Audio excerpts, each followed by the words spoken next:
अस्सलाम वालेकुम ख़वातीन व हज़रात। एक कंटेंट क्रिएटर के तौर पर मैं अक्सर फेसबुक के ऊपर और ट्विटर के ऊपर कुछ वन लाइनर्स जो हैं दिन में 2-3 दफ़ा लिखता हूँ। और लेकिन उनमें से ना बहुत सारे वन लाइनर्स जो हैं लोगों को बहुत पसंद आते हैं और कुछ मुझे ज़ाती तौर पर बहुत पसंद आते हैं जो लोगों को पसंद नहीं आते हैं। लेकिन उसमें से एक वन लाइनर जो मुझे ज़ाती तौर पर बहुत पसंद आया, वो आज भी मेरे ज़हन में गूंजता है और वो ये है कि पाकिस्तान के अंदर जो मैट्रिक के बच्चे होते हैं, उनकी जवानी का डिक्टेटर उस वक़्त ब्रिगेडियर होता है।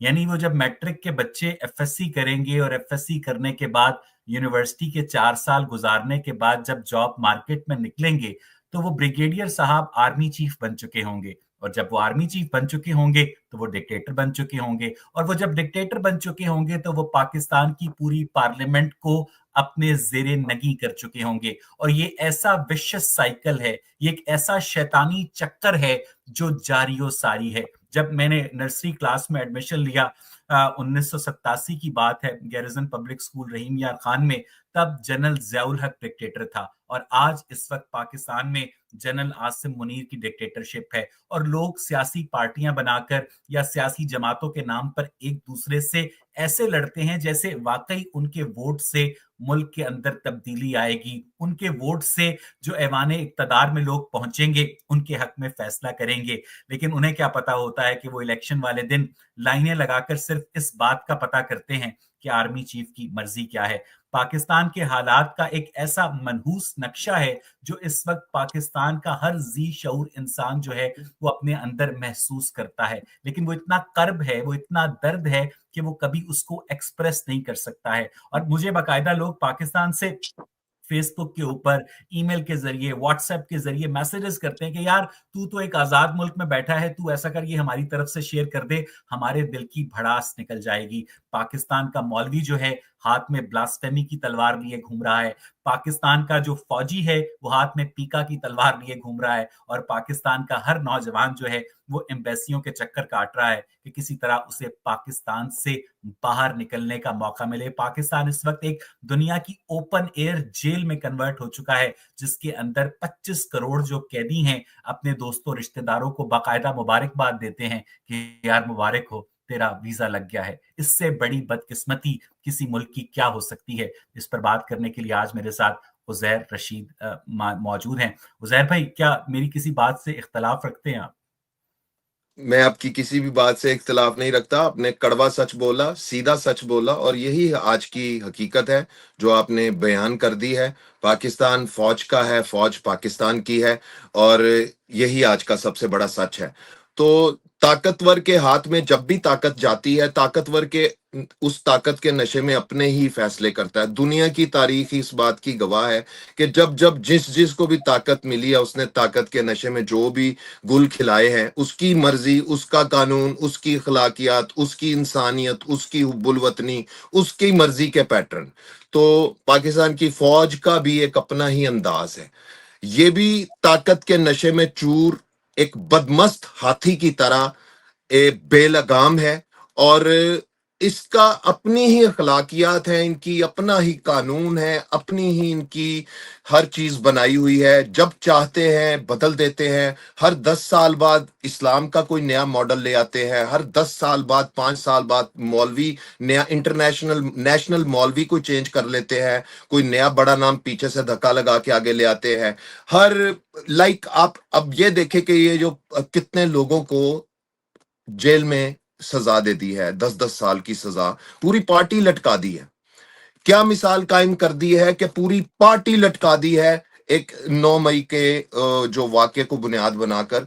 इससे बड़ी आमरियत क्या होगी, इससे बड़ी जुल्म की रात क्या होगी। लोग कहते हैं कि पाकिस्तान के मुकद्दर बदलेंगे। आप ये देखें, अवैस पाकिस्तान छोड़ के जा रहे हैं लोग। हर बंदा ये कह रहा है मुझे पाकिस्तान से बाहर जाना है।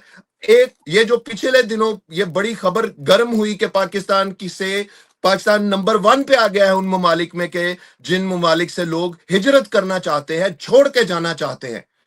कौन छोड़ के जाना चाहता है जहां वो पैदा हुआ हो? आप खुशी से गए हैं बाहर, मैं खुशी से बैठा हूं, ये ओवरसीज पाकिस्तानी खुशी से बैठे हैं। हमें हमारे वतन ने कबूल नहीं किया, हमें हमारे वतन ने धुतकार दिया, हम गैरों की दहलीज पे। हम जैसे लोगों का तो कोई वतन नहीं होता, हम बेवतन ही पैदा होते हैं, बेवतन ही मर जाते हैं। हम जैसे लोगों का कोई मुल्क, कोई वतन, कोई नेशनलिज्म कुछ नहीं होता। हमारी हुब्बुल वतनी को निशाना बनाया जाता, और फिर इतना निशाना बनाया जाता कि हमारी हुब्बुल वतनी भी दफन हो जाती। तो ये तो स्याह रात, हमारे जुल्म की स्याह रात चल रही है, और खुदा जाने ये कब खत्म होगी, क्योंकि खत्म होने का नाम ही नहीं ले रही है। कहते हैं कि एक दिन सूरज निकलता है, रात खत्म हो जाती है। ये कौन सी रात है जो खत्म ही नहीं हो रही? सूरज निकलने ही नहीं दिया जा, सूरज को बांधा हुआ है। उजैर भाई ये वो रात है जो पिछले 77 सालों से 78 सालों से पाकिस्तान के ऊपर मुसल्लत है। आपकी गुफ्तगू सुनने के बाद मुझे कनाडा के अंदर रफी रजा साहब हैं, उनका एक शेर अक्सर याद आता है जो एक दफा हुसैन हक्कानी ने भी ट्वीट किया था कि मुड़ मुड़ के हमने उसी खाके वतन को देखा, वरना जाते हुए गद्दार कहाँ देखते हैं। उजैर भाई ये जो 9 मई के वाकयात को बुनियाद बनाकर पाकिस्तान तहरीक इंसाफ की परसिक्यूशन की जा रही है, मैं पाकिस्तान तहरीक इंसाफ का इतना बड़ा फैन नहीं हूं, ना मैं इमरान खान का कोई फैन हूं, ठीक है। और मैं ये समझता हूं कि जिस तरह इमरान खान और जनरल बाजवा जो थे वो एक दूसरे के साथ शुरू शुरू में अलाइंड थे, उसी तरह जनरल आसिम मुनीर जो हैं वो शरीफ फैमिली के साथ अलाइंड हैं, और उन्हीं के कंधों के ऊपर चढ़कर चाचू जो हैं इस वक्त हुकूमत कर रहे हैं। और उजैर साहब ये जो बार बार पाकिस्तान के लोगों को यकीन दिलाया गया है कि 9 मई जो है वो कोई बहुत बड़ा जुर्म था, 9 मई को कोर कमांडर लाहौर के घर के ऊपर जो हमला किया गया या फौजियों के घरों के ऊपर जो हमला किया गया, क्या किसी नेवी अफसर के घर के ऊपर हमला किया गया? क्या किसी रेंजर्स के अफसर के घर के ऊपर हमला किया गया? क्या किसी पाकिस्तान एयरफोर्स के अफसर के घर के ऊपर हमला किया गया? फौज ये चाहती है कि वो कोठा भी चलाए और उसके बाद वो नायका भी ना कहलाए। यानी ये तमाम फौजी अफसर जो हैं जिस दिन से कमीशन लेते हैं उस दिन के अगले दिन से, हालांकि कमीशन में ये हल्फ उठाते हैं कि मैं सियासत में मदाखलत नहीं करूंगा, और फिर उस हल्फ की धज्जियां उड़ाते हैं, अपने सियासी मुखालिफिन को कैद करते हैं, उनको वीगो डालों पे उठाकर अकूबत खानों में उन पर तशद्दुद करते हैं, और बाद में कहते हैं कि हम पे कोई बुरा नाम भी ना आए। तो ये जो दोगलापन है इसको कैसे देखते हैं आप? देखें, थाने में जब एक बार कहते हैं ना कपड़े उतार, नंगा करते हैं ना जब, और फिर लिटाकर इंसान को जूते लगाते हैं, छितर मारते हैं जिसे कहते हैं, अंदर की जो हुबुल वतनी नेशनलिज्म, मेरा देश महान, 100 में से 100 बेईमान, फिर भी मेरा देश महान, सब खत्म हो जाता है। उसके बाद आप हुबुल वतनी का ड्रामा तो कर सकते हैं, नाटक तो कर सकते हैं, नेशनलिज्म का नाटक तो कर सकते हैं, मगर हकीकत में आपके अंदर एक आग ही जलती रहती है ता कयामत, और वो आग बुझ नहीं सकती। और ये आग इन्होंने ना जाने कितने लोगों के दिलों में लगा रखी है। ऐसे कितने इंटेलेक्चुअल्स हैं, ऐसे कितने पढ़े लिखे दानिश्वर हैं, ऐसे कितने सहाफी हैं, एंकर हैं जिनके साथ ये सलूक हो चुका है। ऐसे कितने सियासतदान हैं जिन्हें नंगा कर दिया गया है। ऐसी कितनी खातीन हैं, ऐसे कितने फैमिलीज हैं जिन्हें उठाकर पहला काम ये कपड़े क्यों उतरवाते हैं। मुझे आज तक ये समझ नहीं लगी कि ये कौन सा तरीका इन्वेस्टिगेशन करने का या अपने हरीफ को जिज और करने का। मैं आपको एक बात और भी बताऊंगा कि चूंकि इस बरादरी के अंदर भी हमारे कुछ जानने वाले हैं, तो वे ये बताते हैं कि बकायदा कपड़े उतारने के बाद जो एक डंडा होता है उसके ऊपर तेल लगाकर आपकी पुश्ते जेरी के अंदर जोर से घुसाते हैं और बकायदा उसकी वीडियो बनाते हैं और उसको कहते हैं सॉफ्टवेयर अपडेट करना। आजम सवाती साहब जिस तरह कैमरे के सामने फूट फूट कर रोए थे, वो सबको पता है कि वो क्यों रोए थे। लेकिन लेकिन उजैर साहब मसला ये है कि पाकिस्तान का जो सियासतदान है वो हमेशा अपनी पुश्त जो है फौज को पेश करने के ऊपर आमादा होता है। मेरे प्रोग्राम में एक कर्नल साहब आए और कहने लगे ये सियासतदान हमें खुद दावत देते हैं कि आए सियासत में मदाखलत करें। हालांकि मैं एक मजहबी आदमी नहीं हूं, लेकिन मैंने एक मजहबी रेफरेंस यूज किया कि अगर लड़की खुद आपको दावत गुनाह दे तो क्या आप पर जना की हद लागू नहीं होती? तो उस पर कर्नल साहब ना जरा खसियानी सी हंसी हंसने लग गए। तो मुझे ये बताइएगा कि पाकिस्तान के सियासतदान जो हैं, खा वो पाकिस्तान तहरीक इंसाफ के हों, पीएमएलएन के हों, पीटीआई के हों, वो सब जो है फौजियों के ताउन के मुंतजर रहते हैं कि एक दूसरे की बजा सके। हालांकि अगर ये सियासतदान फौज के सामने सीना सपर हो जाएं कि आज के बाद पार्लियामेंट के अमूर में आपको मदाखलत करने की इजाजत नहीं दी जाएगी, तो मुझे लगता है कि मामलात काफी बेहतर हो सकते हैं उजैर साहब। कभी पुतली भी अपना तमाशा दिखाने वाले के खिलाफ चली है, कभी उंगलियों पर नाचने वाली पुतलियों ने भी इनकार किया है नचाने वाले को कि नहीं, तुम मुझे लेफ्ट के आसन दे रहे हो, मैं राइट के आसन मारूंगी। नहीं, पुतली हमेशा वही रक्स करती है जो पुतली तमाशा करने वाले की उंगलियां करती हैं। तो ये सियासतदानों का क्या मैं कसूर कहूंगा, सियासतदान तो ये बनाते हैं, ये क्रिएट करते हैं। आलिम, मौलाना, हजरात, सियासतदान, ये बड़े बड़े लोग ये यही बनाते हैं। और उजैर, मजे की बात यह कि जब कोई नया आर्मी चीफ अपॉइंट होता है तो उसके बाद वो औरिया मकबूल जान या हारून रशीद के ख्वाब में आ हजूर सल्लल्लाहु अलैहि वसल्लम आते हैं और उनकी अपॉइंटमेंट के ऊपर इत्मीनान का इजहार भी करते हैं। और जब ये आसिम मुनीर साहब आर्मी चीफ बने रिटायरमेंट के अगले दिन, तो उसके अगले दिन अखबार में जो जमीमा शाया हुआ कि उनका जो शजरा नसब है वो आ हजूर सल्लल्लाहु अलैहि वसल्लम तक पहुंचाया गया। जब तक ये लेफ्टिनेंट जनरल थे तब तक ये आसिम मुनीर थे, और जैसे ही आर्मी चीफ बने तो जनरल हाफिज सैयद आसिम मुनीर बन गए, और अब तो उनके साथ फील्ड मार्शल का लहाका भी लग चुका है। वो शुभ शुभ सरकार जो फूंके मारकर लोगों का कैंसर ठीक करता है, वो शुभ शुभ सरकार जो बदनामे जमाना है, जिसको एक्सपोज किया जा चुका है, पाकिस्तान का बच्चा बच्चा ये जानता है कि वो एक नाटक है, वो एक फराड है, उसे अगली सफों में बैठाकर पाक आर्मी वाले बैठाते हैं कि जनाब बैठे, उलमाए कराम हैं आप लाइन अप है। क्या पता कल ये शुभ शुभ सरकार पाकिस्तान का प्राइम मिनिस्टर हो, क्या पता ये शुभ शुभ सरकार फूकों वाला इतना पसंद आ जाए आसम अंकल को कि वो इसको पंजाब का वजीर बनाकर बैठे हो। ये सारे शुभ शुभ है, ये सब शुभ शुभ है, फूंकों वाली सरकारें हैं, जिसको इनका दिल चाहता है लगा देते। लेकिन अब बातें ये तो सब नंगी बातें हो गई हैं, ये बशर ने नंगी निगाहों से सच देख लिए हैं, आज की यूथ को सब पता चल गया है। अब आप बेशक कहें, देखें, हम जैसे जो जर्नलिस्ट हैं या हम जैसे जो बुलार हैं, हमारा सिर्फ हम कोई पॉलिटिकल नहीं रखते हैं बैकग्राउंड, ना ही किसी सियासी जमात से हमारी कोई ऐसी कुराबत है। हम सिर्फ ये चाहते हैं कि पाकिस्तान में एक इंसाफ का सिस्टम हो। इमरान खान कोई कातिल, चोर, डकैत नहीं है, उसने कोई खून नहीं पिया हुआ, वो कोई दरिंदा नहीं है, वो हीरो है पाकिस्तान का, वो पहचान है पाकिस्तान की। पूरी दुनिया में इस वक्त पाकिस्तान की एक पहचान है। आप एक ऐसे शख्स को इस तरह से जलीलो रुसवा नहीं कर सकते, आप इस तरह से बेईमाना सलूक नहीं कर सकते। आप उसे ना आने दें पॉलिटिक्स में, आप उसे ना करने दें वजारत उज़्मा, ना लेने दें, आप उसे उसकी पार्टी बैन कर दें, पर आप उसे यूं जेल में कैसे रख सकते? आप लेकिन उसको लेकिन उजैर साहब, just for being devil's advocate, जब इमरान खान साहब ओवरसीज पाकिस्तानियों के कन्वेंशन से खिताब कर रहे थे तो बकायदा चेहरे पर हाथ करके ऐसे कहते थे कि मैं वापस जाकर देखता हूं कि किस तरह से मियां नवाज शरीफ जो है वो एसी वाले सेल के अंदर रहते हैं। तो आपको नहीं लगता कि ये एक तरह का मकाफाते अमल है? यानी आपको याद होगा बहुत अच्छी तरह से कि जुल्फिकार अली भुट्टो को फांसी जब हुई रावलपिंडी की जेल में 1979 में, तो वो कहते हैं कि उन्हें जिस C-130 के ऊपर गड़ी खुदाबख्श उनकी डेड बॉडी को ट्रांसफर किया गया, ये वही C-130 था जो बाद में जनरल ज़ियाउल हक जिसके अंदर उनकी डेथ हुई। तो इमरान खान जिस रौनक के साथ, जिस तकब्बुर के साथ फौज के साथ मिलकर अपने सियासी मुखालिफिन के ऊपर हमलावर होते थे। मैं तब पाकिस्तान के अंदर टेलीविजन एंकरिंग करता था। मैं जब उस्मान बुज़दार साहब वजीर आला थे तो इनके हुक्म पर जो पंजाब पुलिस थी वो नून लीग के घरों में बाकायदा सीढ़ियां लगाकर दाखिल होती थी और उनकी औरतों को चादर और चार दीवारी के जो तकद्दुस है उसको पामाल करती थी। मैं वो भी गलत करते थे और ये भी गलत कर रहे हैं, ना मैं उसकी हिमायत करता था ना मैं इसकी हिमायत करता हूं जैर। देखिए, आप दुरुस्त कह रहे हैं, इमरान खान से भी गलतियां हुई हैं, मगर इमरान खान ने जो गलतियां की थी उसने उन गलतियों की सजा भी कई गुना ज्यादा पा ली है। मगर अब एक चीज देखें कि इमरान खान अब कोई गलती करने पर तैयार नहीं है। और गलती क्या हो सकती है कि वो ये कह दे कि मैं डील करता हूं, मेरी जान छोड़ो, मुझे बाहर जाने दो।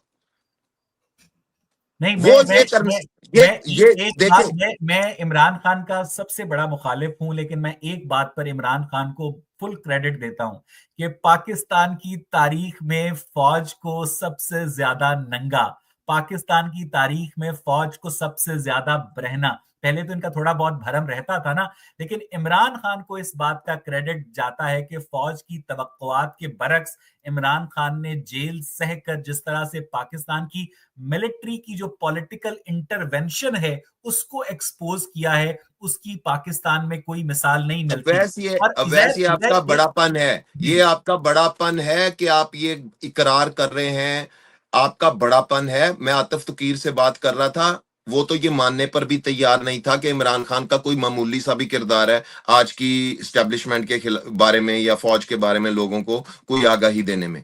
तो वो इसके जो है ना, आपका ये बड़ापन है कि आप ये इकरार करते हैं। और एक आने वाला वक्त है, मैं आपको बता दूं, अगर इमरान खान जेल के अंदर मर गया ना, या अगर इमरान खान इसको इनसे कोई नुकसान पहुंच गया, तो यकीन करें ये नुकसान कभी ये चुका नहीं सकेंगे।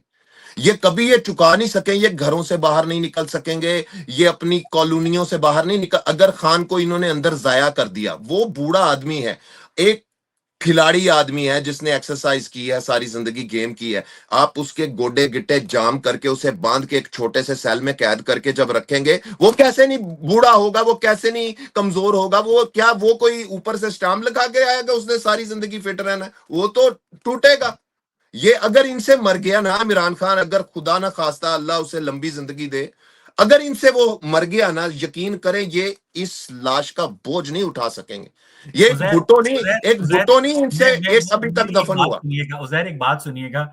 मैं आपके जज्बात की कदर करता हूं उजैर, और इख्तलाफ जो होता है वो दुश्मनी नहीं होता है।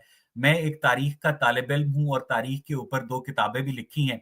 इसलिए जब इंसानी तारीख जो नोन तारीख है उसमें अगर हम पंजाब की बात करें, तो जब से सिकंदर आजम आज से 2300 साल पहले जब पंजाब पर हमला आवर हुआ था, तो आपको याद होगा कि पंजाब ने उनका मुकाबला करने के बाद उसके बाद हार तस्लीम कर ली थी। पंजाब की तारीख ये बताती है कि यहाँ का जो किसान है, यहाँ की जरखेज जमीन से रोटी खाने के बाद मजे से सोता है, यहाँ पर रेजिस्टेंस नहीं होती है। पंजाब की तारीख ये बताती है कि इसने गैर मुल्की हमला आवरों के सामने सरे तस्लीम खम किया है। पंजाब की तारीख ये बताती है कि यहाँ पर कभी भी उस तरह से शोरिश नहीं उठी है जिस तरह से बलूचिस्तान में उठी है या खैबर पख्तूनख्वा के इलाकों से उठी है। वो ज्यादा दुश्वार गुजार इलाके हैं। और पाकिस्तान की जो इस्टेब्लिशमेंट है उनकी ताकत का सरचश्मा पंजाब है। मैं ये नहीं कह रहा हूं कि इमरान खान की डेथ हो जाए या ना हो जाए, लेकिन मुझे ये लगता है कि इमरान खान की डेथ भी हो जाए तो वो उससे एक वक्ती उबाल जरूर क्रिएट होगा। लेकिन जो पाकिस्तान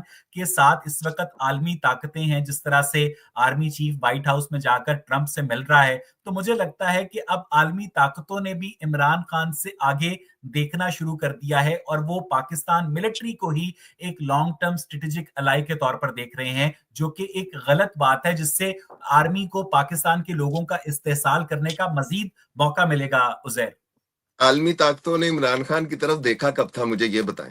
हम्म इमरान खान की कोई एक बात ऐसी थी अपने पूरे दौरे इक्तदार में कि आलमी ताकतें उसकी तरफ हैरान होकर देखती? इमरान खान तो जब भी जहां बोलता था ऐसा लगता था कोई दीन का कोई स्कॉलर बोल रहा है। इमरान खान ने कोई ऐसी हैरानकुन चीज नहीं की कि आलमी ताकतें उसकी तरफ देखें। अलबत्ता ये जरूर है कि हम इमरान खान ने जो गलतियां की हैं, लेकिन हम ये हरगिज नहीं चाहते कि ये हाल हो, पूरी की पूरी सियासी जमात को टांग दिया जाए, इमरान खान जैसे हीरो को टांग दिया जाए। इससे आने वाली नस्लों के ऊपर अच्छा कुछ असरात नहीं पड़ेंगे। एक भुट्टो नहीं मरा था, ये खान नहीं मरेगा। और क्या होगा आप ये देखें। मुझे तो ये लगता है कि सारे पाकिस्तान के लोग जिस तरह बाहर जाना चाहते हैं, मुझे तो लगता है कि अगर ये आजादी दे दे, बाहर के ये दूसरे मुल्क वीजा खोल दे, तारीख की सबसे बड़ी हिजरत हो। आपको मैं एक बात बता दूं, पूरा पाकिस्तान खाली हो जाए नौजवानों से, चंद सर फिरे भेड़िए रह जाए, यही रह जाए, ये वर्दी पहनने वाले चंद ये लोग रह जाएं, और किन के ऊपर हुकूमत करोगे? और रहना ही नहीं कोई चाहता, या जहां पे कोई रहना ही नहीं चाहता। कौन सी हुबलवतनी? अब आज से 10 साल 15 साल एक सेकंड पहले। उजैर, उजैर एक सेकंड, मुझे मुझे आपके जोश के साथ साथ जो आप ठंडे दिल से मेरी बात सुन लेते हैं उसके लिए मैं आपका शुक्रगुजार हूं उजैर भाई, just for being devil's advocate. क्योंकि मैंने पाकिस्तान में पीटीआई के लोगों से भी अक्सर सवाल करता था कि जो शख्स जो है हाथ में तस्बीह पकड़ता हो, जो शख्स दिन के 11 बजे रमजान बाजार का दौरा करता हो, जो शख्स जो है रहमतुल लिल आलमीन अथॉरिटी बनाता हो, जो शख्स वजारत उस्मा का हल्फ उठाते हुए खातिबुन नबीयीन का तलफ़ुज़ जो है उससे प्रोनाउंस करने की सलाहियत ना रखता हो, ये सारी बातें एक तरफ कि इमरान खान को एक मजहबी रियासत के ऊपर इक्तदार करने के लिए मजहब का सहारा लेने की जरूरत थी। मैं इन सारी बातों से सरफे नजर करने को, उसके प्ले बॉय मौजीक से सरफे नजर करने को, उसकी 13-14 गर्लफ्रेंड्स मेरी उससे शायद ज्यादा हो, करने को तैयार हूं। लेकिन लेकिन एक बात सिर्फ उजैर जो मेरे दिल में कांटे की तरह चुभती है ना, कि उसने टेरियान को अपनी बेटी तस्लीम पब्लिकली ना करके, यानी जो शख्स अपनी बेटी को बेटी ना माने सिर्फ इस वजह, अगर वो ये भी कह देता ना कि हाँ ये मेरी जवानी की गलती थी, मैं अब इसको, अब मैं अल्लाह ताला से तौबा करता हूं, अगर कोई अल्लाह ताला है तो उसकी फैन फॉलोइंग उसे तब भी माफ कर देती, राइट। मैं अगर अगर अगर मैं गलत कह रहा हूं तो मुझे करेक्ट कीजिएगा कि उसने अपनी बेटी को बेटी तस्लीम नहीं किया उजैर साहब। तो सर जी उसका कसूर सिर्फ इतना है कि उसे पाकिस्तान में पॉलिटिक्स करने की बजाय बाहर चले जाना चाहिए था, बॉलीवुड की फिल्मों में काम करता, बाहर जाता, मैचों की कमेंट्री करता, शहजादों की तरह जिंदगी गुजारता, 10,000 गर्लफ्रेंड बनाता। पाकिस्तान की अवाम ने पूछना भी नहीं था इतनी गर्लफ्रेंड्स क्यों बनाई हैं आप इतने हमारे पैटर्न के बनाए हुए मुताबिक इंसान क्यों नहीं है, पूछना भी नहीं था, हीरो बनाना था। इन्होंने उसके स्कैंडल्स को, जैसे सारी जिंदगी इन्होंने क्रिकेट दौर में किया, पीटीवी के ऊपर चीज ही एक होती थी, खान इमरान खान की गर्लफ्रेंड के टुचकरे लगाना उसे। सर आप उसे वो शहजादों वाली जिंदगी गुजारता, वो कहां फंस गया इनमें, रजिया गुंडों में फंस गई, वो इनमें कहां फंस गया, वो चुप करके जाता बाहर। तुम्हारी गर्लफ्रेंड्स हैं, उसकी बेटी है, उसके मुआशके हैं, उसका ये है, उसकी जातियात पे, इस इंसान की जाती जिंदगी पे जितना कीचड़ उछलते मैंने अपनी जिंदगी में देखा, मैंने नहीं पाकिस्तान में किसी और को इतना टारगेट होते देखा। लेकिन ये लेकिन कौन हाजी है? उजैर भाई एक बात सुनिएगा कि पूरा अमेरिका जो है शादी के बगैर सेक्स कर लेता है, लेकिन जब बिल क्लिंटन मोनिका लेविन्स्की के साथ गैर अज़दवाजी जिनसी मरासिम उस्तवार करता है तो उसके बाद उसे अपनी बीवी से माफी मांगनी पड़ती है। हुक्मरानों की कोई भी जिंदगी जो होती है जाती जिंदगी नहीं होती है, और ये प्राइस होती है पब्लिक लाइफ में आने की। अगर इमरान खान लेजिस्लेशन के जरिए निकाहनामे के अंदर खत्म नबूवत की शिक शामिल करेगा तो इसका मतलब यह है कि वो बतौर हुक्मरान लोगों की जाती जिंदगी के अंदर मदाखलत कर रहा है, और फिर उसके बाद आप लोगों से ये मुतालबा करें कि इमरान खान की जाती जिंदगी के अंदर ना झांका जाए। ये बात मुनासिब है उजैर साहब? नहीं, मैं तो सिर्फ देखें, मैं कहता हूं झांको, मेरे कहने से, मेरे मुतालबा करने से लोगों ने झांकना नहीं छोड़ देना, लोगों को झांकने का शौक पड़ गया है। हमारी टोटा परस्त कौम है, आपको पता है, हमारी कौम ने हर हफ्ते में 4-5 लोगों के, फेमस लोगों के टोटे देखने होते हैं। आप देखें कि किस तरह से ये एक दूसरे के गंद देखने की कोशिश में मसरूफ रहते हैं। तो इमरान खान तो एक सेलिब्रिटी है, इन्होंने तो उसे झांकना ही है। अच्छा, वैसे मैं ये क्या, दूसरों दूसरों की औरतों के पिस्तान ऐसे देखते हैं जैसे इनकी अपनी औरतों के 3 हो। आप देखेंगे, पहले हम देखने में टॉप पे थे, अब हम बनाने में टॉप पे हैं। पहले हम देखते थे, बाहर के लोग बनाते थे, अब हम बनाते हैं। आप देखें कि ये घरों में बनाते हैं, और गोरे हैरान है कि इतने इतने महंगे फिल्म बनाते हैं हम, इतने महंगे महंगे आर्टिस्ट हम लेते हैं, और ये उतने व्यूज नहीं आते हमें जितने ये पाकिस्तान के लोग ऐसे करके कैमरा करके अपनी माएं बहनें दिखा देते हैं, या ऐसे करके अपनी कोई गर्लफ्रेंड दिखा देते हैं, बाद में उससे लड़ाई हो जाती है तो उसका टोटा लीक कर देते हैं, या फिर इस तरह। आप ये देखें कि ये कौन सी रविश है। कौम नंगा करना चाह रही है हर एक को। पाकिस्तान में हर कोई दूसरे शख्स को कपड़े उतार कर नंगा करके उसकी वीडियो बना के हा हा हा ठट्ठा लगाना चाहता है। आप देखें तो सही हो क्या रहा है। पॉलिटिशियंस के निकल रहे हैं, स्कैंडल्स निकल रहे हैं, और कौन बनाता कौन है ये भी सबको पता है कि कौन बनाता है। लेकिन जो बनाते हैं वो राजधानी में बैठे हुए लोग हैं। और बहरहाल, नहीं नहीं, ये जो पब्लिक मुझे ये उजैर जो भाई पब्लिक के जो लास्ट एक पाकिस्तान, ये जो पब्लिक इतनी उतावली हुई हुई है पाकिस्तान की टोटे बनाने में, आप मुझे ये बताएं, क्या इनको भी कोई मरियम नवाज की तरफ से ऑर्डर आता है या आसिम मुनीर की नहीं तरफ से नहीं, आता है मैं कि ये ये काम? पूछने लगा हूं कि एक आम आदमी के टोटो में तो इंटेलिजेंस एजेंसीज को कोई दिलचस्पी नहीं होती है। ये जो वीडियो टैप की जाती हैं ये बकायदा पॉलिटिशियंस की जाती हैं, सरकारी अफसरान की जाती हैं।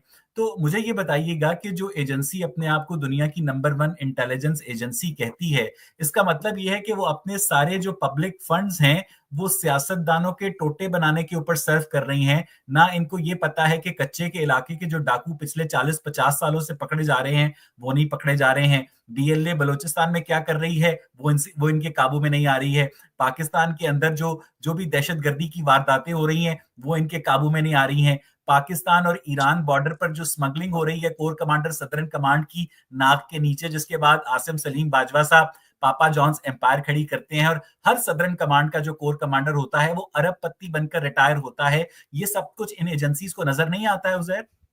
सब कुछ वो एजेंसीज खुद ही करती हैं, मुझे तो ऐसे लगता है। नजर क्या आता है उन्हें, वो खुद करती हैं। ये सब कुछ जो भी धंधे होते हैं, काले धंधे इनकी नाक के नीचे होते हैं। मुझे बताएं, ये शुभ शुभ सरकार पूरी दुनिया को उल्लू बनाता है, फूंकों वाली सरकार। ये फौज के जब अगली सीटों पे बैठा होगा तो इसका क्या मतलब, इसका क्या तासुर जाएगा कि उसके पीछे कौन है? ये जितने लोगों को उल्लू बनाने वाले दगाबाज रंगबाज है ना, ये सारे इन्हीं के तराशीदा पुतलियां हैं, इन्होंने बनाई हुई हैं। ये जितने नहीं, पिछले दिनों जनरल आसिम मुनीर ने कुछ माह पहले पूरे पाकिस्तान से उलमा और मशाइख को फौज के खर्चे पर जहाज टिकट होटल देकर रावलपिंडी में बुलाया था और उनके सामने खिताब किया था। आपके आसिम मुनीर साहब वजीर मजहबी अमूर भी हैं, वजीर खारजा भी हैं, वजीर खजाना भी हैं, यानी पूरी ममलिकत इस वक्त वो चला रहे हैं। और ये पाकिस्तान वो पाकिस्तान है जहां पर हर साल 16 से 20 लाख लोग पाकिस्तान छोड़ रहे हैं उजैर। बिल्कुल, और मेरा ख्याल है खाली होने वाला है पाकिस्तान, क्योंकि नहीं, खाली तो नहीं होने वाला। आप नहीं, अभी अभी तो मुझे वो पाकिस्तान की खवातीन शर्माती हैं तो आबादी 25 करोड़ है। मैं मेरी बात सुने। एक टाइम आ जाना है कि बाहर के मुल्कों ने ना पाकिस्तान के इर्द गिर्द दीवार बना देनी है बहुत बड़ी। उन्होंने कहना है इस दीवार से इधर तुमने नहीं आना, तुम उधर हम इधर। भाई तुम अपने टोटे में रहो, तुमने इस्लाम के नाम पर यह किला बनाया था, हम दीवार बना रहे हैं चारों तरफ, अंदर तुम लोग रहो, हमें जीने दो।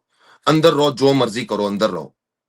ये इस इनको इनको वीजा, अव्वल तो वीजे बंद है, अव्वल तो इनको कोई बाहर का मुल्क मुंह नहीं लगाता, आने नहीं देता। कोई खुशकिस्मती से निकल जाए तो निकल जाए, लोग जान पे खेल के निकलते हैं, डंकियां लगा डंकियां। लगा के। लोग मौत की कश्तियों में सवार होके कई कई 40-40 दिन, 50-50 दिन बॉर्डर पे खड़े रहते हैं कि शायद कोई हमें आस मिल जाए। लोग तो ऐसे नहीं करे। और हमारी हमारी हुकूमत चाहती है लोग ज्यादा बाहर निकल जाएं, कमाएं और पैसे भेजें। यहां पर क्या करेंगे? यहां तो रोजगार नहीं है। बाहर के मुल्कों में जाओ, वहां कमाओ और इधर पैसे भेजो। बोलोगे बाहर जाकर, ओवरसीज बन के बोलोगे और आजादी इजहार का फायदा उठाने की कोशिश करोगे, कोई बात नहीं, पीछे अम्मी अब्बू ते है ने ना, पीछे भैन भरा ते है ने ना, टंगांगे टंगांगे, एक फोन करांगे। तू अपना ट्विटर सारे तुम अपने ट्विटर के ऊपर लगे हुए मैसेज डिलीट करोगे, तुम बनाओगे वीडियो, माजरत चाहता हूं, पाक फौज जिंदाबाद। यार आप इतने बड़े ड्रामे, लाइक कोई अखलाकियात है? एक बंदा एक दिन आकर कुछ कहता है, अगले दिन आके वो उसको मार कूट के ले आते हैं और वो आके माजरतें करना। यार पूरी दुनिया में क्या फेस जाता है हमारा? कहीं ऐसा होता है? आज मुझे बताएं, कहीं दुनिया में कहीं ऐसा होता है कि एक बंदा एक दिन कोई बात करता है, अगले दिन छितर खा के दूसरी बात करता है? यानी छितर मारने का तो ठेक। उजैर, उजैर मैं और आप जो हैं वो पाकिस्तान के बुनियादी मसले को तो आइडेंटिफाई कर चुके हैं।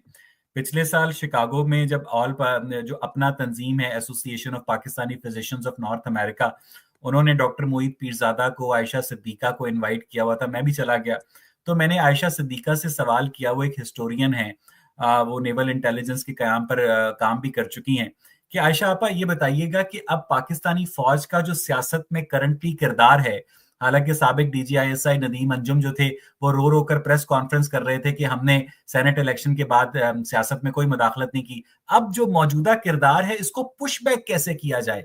यानी नहीं हो सकता, आप इनको बैरकों में भेज ही नहीं सकते, उनके मुंह को लग गया है, उन्हें राज करने की आदत पड़ गई है। आप डंडा छीनना चाहते हैं हुक्मरानी का, वो कभी भी नहीं जाएंगे, ये पॉसिबल ही नहीं है। पाकिस्तान की फौज का है पाकिस्तान, ये तो कायदे आजम को पता चल गया था, पाकिस्तान में दाखिल होते ही उसे पता चल गया था, अच्छा ये मैंने बना तो दिया पर अपने लिए नहीं, ये तो इनके लिए बना दिया मैंने। उस वक्त से लेकर आज के दिन की तारीख तक कौन सा ऐसा दिन है जब जिसने ये साबित नहीं किया कि पाकिस्तान की फौज का है? कायदे आजम की एम्बुलेंस में पेट्रोल भी फौज ने खत्म किया था। चले, हम ये नहीं कहते किसने किया था, हम ये कहते हैं कि भाई पता उन्हें चल गया था और पता हमें भी चल गया है, हम जो कायदे आजम के पाकिस्तान में पैदा हुए।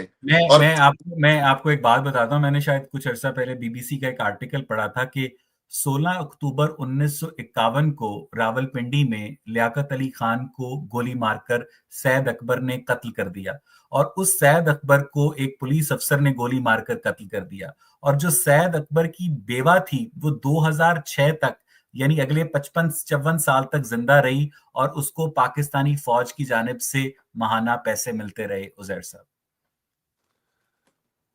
अवैस मैं तो बस इतना ही कहूंगा, पाक फौज के वो जवान जो भी प्रोग्राम देखने की जिम्मेदारी उठाते हैं, हमारी सोशल मीडिया वीडियो मॉनिटर करते हैं, देखते रहते हैं, देखा होगा, हमें देखते ही रहते होंगे, कभी ना कहीं नजर आ ही गए होंगे हमें उन्हें। पाकिस्तान में मेरा तो कुछ नहीं है भाई। माँ बाप को मैं मेरे जा चुके हैं अल्लाह ताला के पास, बीवी बच्चे मेरे हैं नहीं। तो मैं तो आसम अंकल आपसे हाथ जोड़ के बस इतनी इतनी विनती करता हूं, अगर कभी आपको मुझ पे गुस्सा आ जाए ना, आपको तो छोटे छोटे लोगों पे आजकल गुस्सा आ रहा है, तो मैं तो बहुत छोटा बंदा हूं, क्या पता मुझ पे भी आ जाए, तो सीधे यहाँ गोली मार देना मुझे, ये नंगा ना करना मुझे, ये डंडे ना देना, नंगा ना करना। ये क्या करते हो आप लोग? क्यों नहीं बोलते लोग? इंसानी हकूक की तंजीमें क्यों नहीं चीखे मारते यार? के बेलिबास करना ये कितनी बड़ी तजलील है। एक बार आप किसी के कपड़े उतार दो ना, अवैस आप सारी जिंदगी उसके जहन को कभी भी, उसको, उसकी सुकून को कभी भी, उसकी इज्जत नफ्स को कभी वापस नहीं ला सकते। आप नहीं ला सकते, आप जो मर्जी कर लो। और इन्होंने हजारों की तादाद में लोगों के साथ ये किया। मैं तो बचपन से देख रहा हूं इन्होंने जिया क्या किया करता था, वो नंगा करके सहाफियों को सरेआम जूते लगते थे और खड़े होकर लोग कहते थे कि यार ठीक कर रहा है। फौज उस वक्त इन्होंने भरा, सोशल मीडिया नहीं था ना उस दौर में, तो जो ये करते थे, एक स्टैंस देते थे, अगले दिन खबर छपती थी, कौम अपना जहन बनाती थी, फौज जिंदाबाद हो जाती थी। अब जितने मर्जी बनाओ तराने, अब लगाओ दुश्मन के बच्चों को पढ़ाओ, अब दुश्मन के बच्चे ज्यादा पढ़ गए हैं।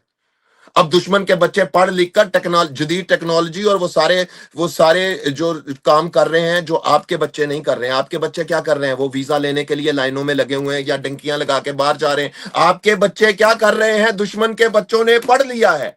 आपके बच्चे जनरल साहब क्या कर रहे हैं? सारी यंग जनरेशन आप देखें, a mind, A plus mind, जो जहीन, जो इंटेलेक्चुअल बंदे, जो ये अवैस इकबाल जैसे लोग, जो सवाल पूछने वाले लोग, जो सियाने लोग, जो अपनी फील्ड के कारीगर लोग, जो माहर लोग, सारे मुल्क से चले गए, क्रीम चली गई, पीछे कचरा रह गया।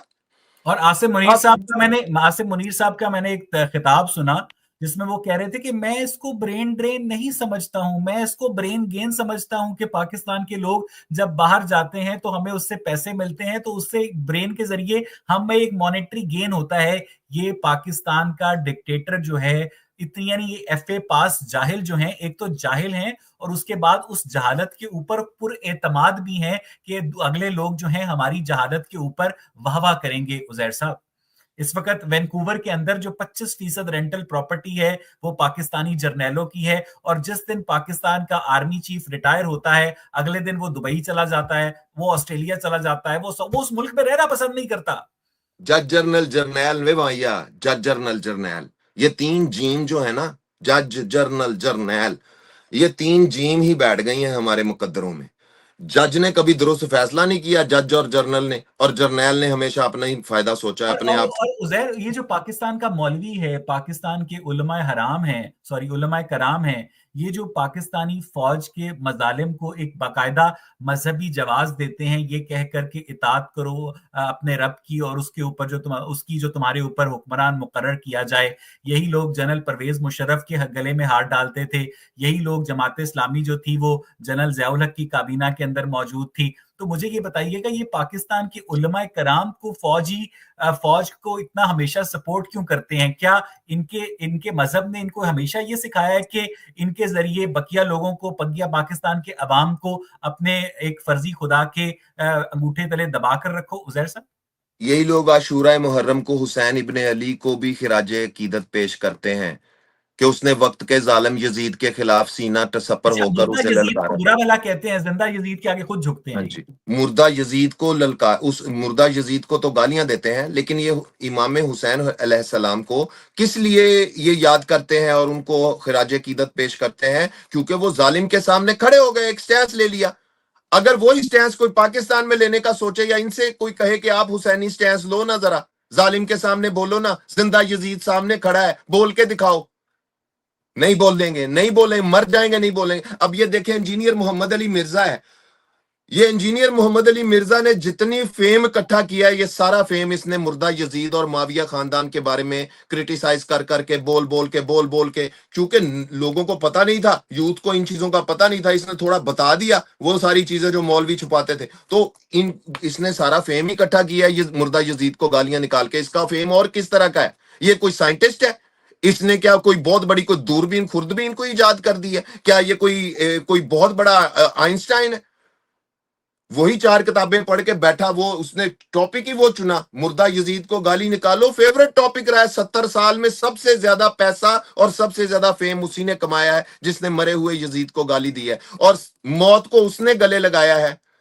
फांसी वो चढ़ा है उजैर साहब जिसने जिंदा आप यजीद को कुछ कहा है। उजैर साहब, आप पाकिस्तानी फौज का जो कैलिबर है वो उसको इस लेवल से जज कीजिए कि अगर पाकिस्तानी फौज के पिछले 26 साल के तमाम बयानात को यकजा करके देखा जाए तो इस वक्त जो हाईजैकर का भाई है, जिसने जनरल परवेज मुशर्रफ का तैयारा जो है बीइंग प्राइम मिनिस्टर हाईजैक किया था, वो इस वक्त इन्होंने उसको वजीर आजम बनाया हुआ है, और उस हाईजैकर की बेटी को इन्होंने वजीर आला पंजाब बनाया हुआ है। अगर ये तब झूठ बोल रहे थे तो फिर आज का हिसाब दें, और अगर आज झूठ बोल रहे हैं तो तब का हिसाब दें। मैं तो कहता हूं कोई पता नहीं, मैं तो बता चुका हूं इस बात का जवाब, कोई पता नहीं अगले 2 साल बाद शुभ सरकार पाकिस्तान का वजीर आजम हो। कोई पता है? मुझे कोई लगता है पता है? कि मुझे लगता है कि ये शाहिद अफरीदी को बनाने के चक्करों में। शाहिद अफरीदी भी एक इंतहाई अहमक इंसान है कि जिस इंसान ने आज तक ना कभी अपने खेल से, ना कभी अपनी गुफ्तगू से, ना कभी अपनी बात से, कभी उसने पाकिस्तान की नहीं नहीं, कौम की आप ज्यादती तर्जुमानी नहीं कर की। रहे हैं, उसने आप हमेशा ज्यादती कर रहे हैं। उसकी परफॉर्मेंस पिच पर ऊपर नीचे हो जाती थी, कभी 0 पर कभी 1 पर आउट हो जाता था, लेकिन हेड एंड शोल्डर्स के इश्तिहार में आपने उसका तौलिए से बाल सुखाने का अंदाज देखा था। जलते हैं आप हाँ, उससे, और जलते वो ही भी आप और उससे। वो भी मजहब का कार्ड खेलता है। आपको पता है कि यानी कि खवातीन के साथ हाथ नहीं मिलाना, शेव करवा लेनी है, आफ्टर शेव मलवा लेना है, क्रीमें लगवा लेनी है, ब्यूटी सेट करवा लेनी है, मेकअप करवा लेना है, बैक स्टेज पे सब कुछ करवा लेना है। लेकिन अगर फ्रंट फुट पे आके अगर कोई मैच के बाद किसी कोई खातून खड़ी उसने हाथ आगे कर दिया तो ऐसे हो जाना जैसे कि जनाब हजरत किबला, जनाब मुफ्ती नक्शबंदी हजवेरी, जनाब शाहिद खान अफरीदी साहब है। इनसे बड़ा कोई मौलवी नहीं। और जब ये लोग सड़क के किनारे गाड़ी रोककर नमाज पढ़ते हैं तो एक कैमरामैन को भी अपॉइंट करते हैं ना कि मेरी नमाज पढ़ते हुए तस्वीर खींचकर सोशल मीडिया पर चहारसू वायरल कर दो। नमाजें पढ़ो यार, बेशक सड़कें रोक के पढ़ो, पर परफॉर्म भी कर दिया करो कभी, जहां परफॉर्म करना हो। अच्छा उजैर उजैर, इस वक्त जो पाकिस्तान की जो पॉलिटिकल सिचुएशन है कि पाकिस्तान की पार्लियामेंट मुकम्मल तौर पर डिसफंक्शनल हो चुकी है, और पाकिस्तान के जितने भी सियासतदान हैं वो इस वक्त आर्मी चीफ की नजरे करम के मुंतजर हैं, और आर्मी चीफ जो है एक वन मैन शो चला रहा है। और ऐसे में ये इन लोगों ने इंडिया के साथ अपने नॉन स्टेट एक्टर्स के जरिए जो कुछ इंडियन कश्मीर में करवाया, इंडिया के अंदर करवाया, और उसके बाद इंडिया ने जब रिटेलिएट किया तो इन्होंने इंडिया पर 2-4 मिसाइल दाग दिए। तो इस वक्त इंडिया कार्ड इस्तेमाल करके भी पाकिस्तानी फौज अपनी उस मकबूलियत को रीगेन करने की कोशिश कर रही है जो कोशिश नहीं पीटीआई कर की। ली, कर ली है उसने, उसने रीगेन किया है। जो एक औस दर्जे का दिमाग था उसको उसने इम्प्रेस किया है। ये इंडिया पाकिस्तान क्लैश जो हुआ है उसने एक एक सतही दिमाग को मुतासर किया है। मगर जो मेच्योर लोग हैं वो हरगिज ऐसे अब हथकंडों से मुतासर नहीं होते, ये जंगों से या जंगी तरानों से या इन चीजों से। अब मेच्योर लोग अब नहीं, वो एक दौर था पाकिस्तान पे जब 4 जहाज हवा से गुजरते थे तो नीचे भूखे नंगे, जिनको ना कभी जिंदगी में खाना मिला अच्छा, ना अच्छी खुराक मिली, ना अच्छा इलाज मिला, ना इंसाफ मिला, वो भी खड़े होकर कहते थे पाक फौज जिंदाबाद, पाकिस्तान जिंदाबाद, मर जाएंगे इसके लिए। वो थे कभी दिन, कभी के दिन बड़े, कभी की रातें।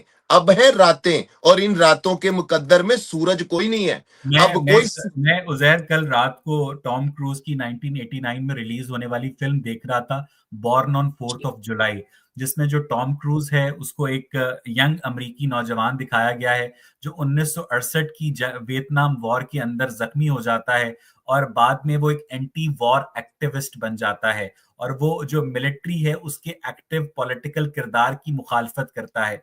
इस तरह की जो फिल्में हैं वो लोगों के अंदर इस बात का शऊर बेदार करती हैं कि जो जंग होती है हमेशा जो है इंसानियत के लिए कितनी खतरनाक होती है, और इंडस्ट्रियल मिलिट्री कॉम्प्लेक्स के लिए कितनी मुनाफा बख्श होती है। लेकिन ये जो जंगों में बड़े शौक से जो शहीद होते हैं, और इनकी नजर में शहीद होते हैं, और फिर इनका वालिद जो है मीडिया पर आकर हमेशा ये बयान देता है कि अगर मेरे 10 बेटे होते तो मैं 10 के 10 बेटे मादरे वतन के ऊपर कुर्बान कर देता।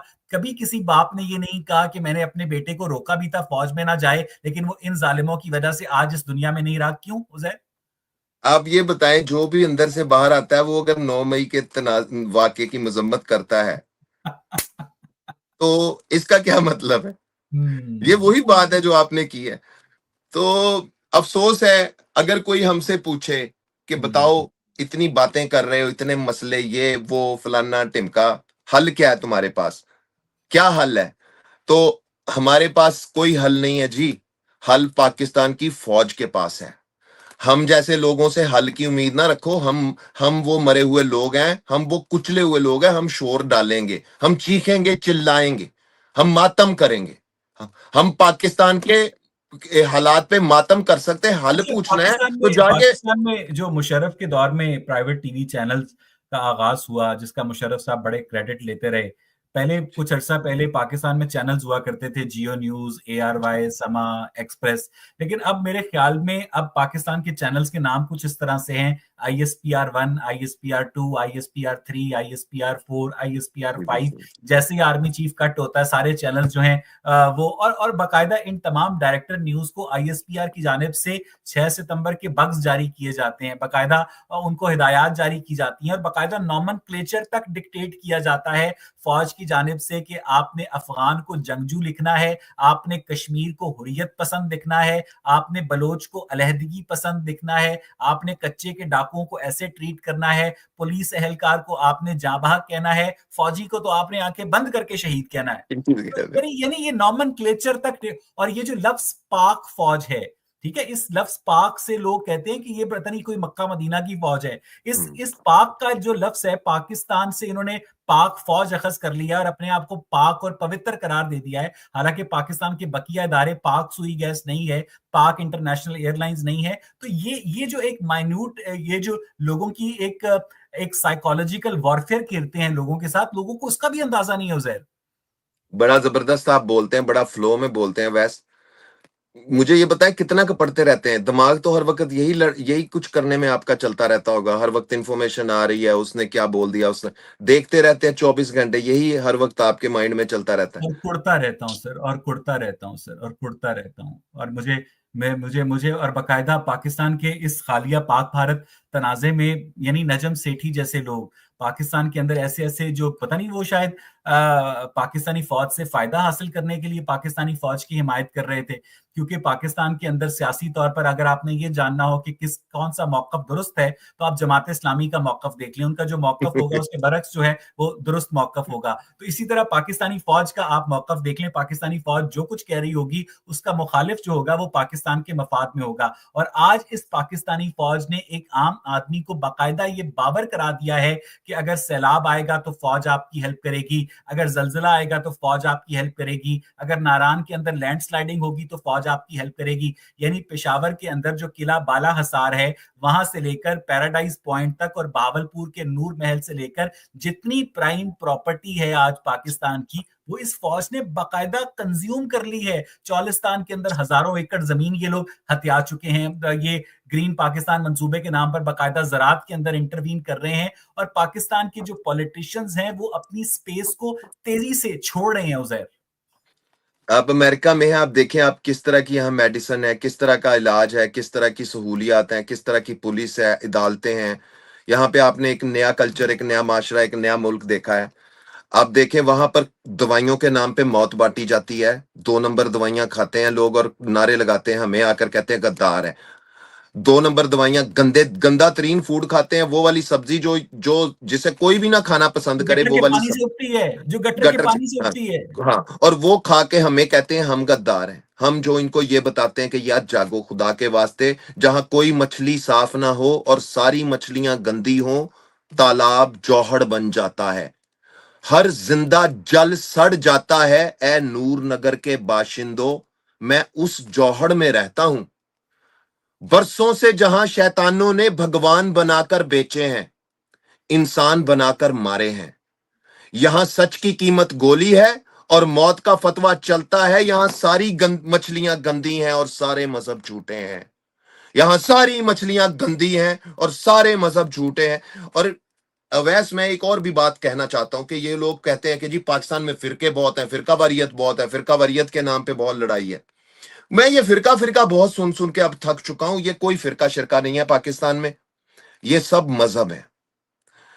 ये शियाइज्म, ये सुन्नीइज्म, ये ठीक बात। वहाबी, ये देवबंदी, ये बरेलवी, ये जितने भी हैं ये फिरके, ये कोई फिरके फुरके नहीं है भाई, आप खोल के चेक कर लो, ये सब मजहब है अपनी जगह पे। ये क्लेम करते हैं कि यही वो सही मजहब है, और इन्हें इस तरह से, अब इन मजाहब को जब हम बटा हुआ देखते हैं, तो फिर नई नस्ल के लोग कहां जाएं?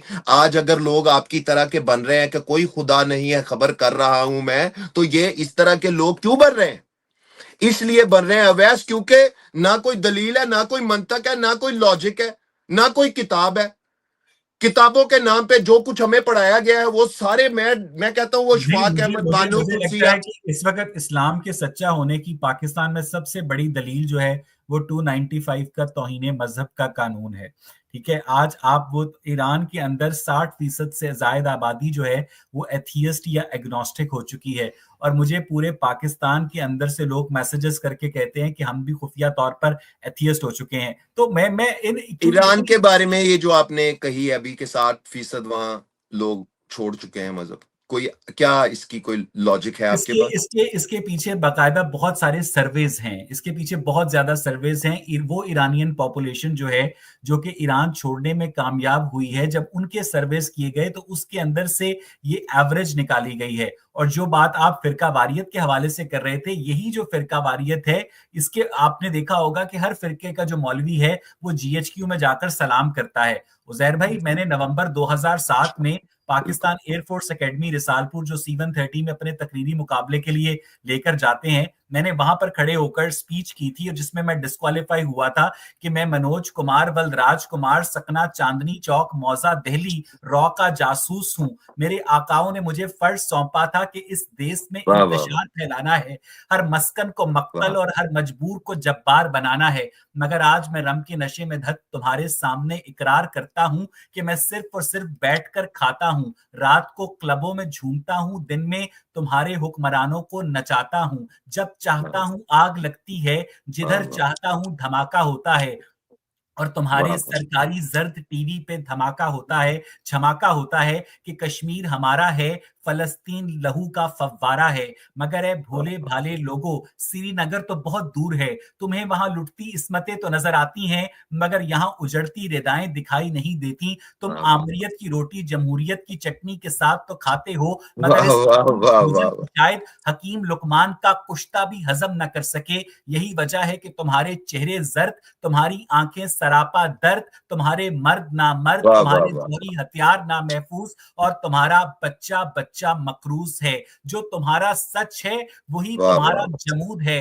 दिल्ली का जो मर्द है रिसालपुर का मरदूद है। जो तुम्हारी इहानत है वही मेरा वजूद है। कि वाह मुझे वाह कुछ वाह और वाह नहीं, सिर्फ तुम्हारी कौमी हमियत का इम्तिहान मकसूद है। कि मैं वाह मनोज कुमार बलराज कुमार, सकना चांदनी चौक मौजा दिल्ली रॉ का जासूस हूं। और मैं उजैर रशीद झूठ नहीं बोल रहा, पाकिस्तान एयरफोर्स एकेडमी रिसालपुर का जो वाह वाह। ऑडिटोरियम था ना, वो इसके ऊपर स्टैंडिंग ओवेशन दे रहा था। और अगले दिन जब इन्होंने हमें मशाक की सैर कराई तो कहने लगे जलकर कि आप पहले रॉ के जासूस हैं जिसे हम एकेडमी की खुद सैर करवा रहे हैं।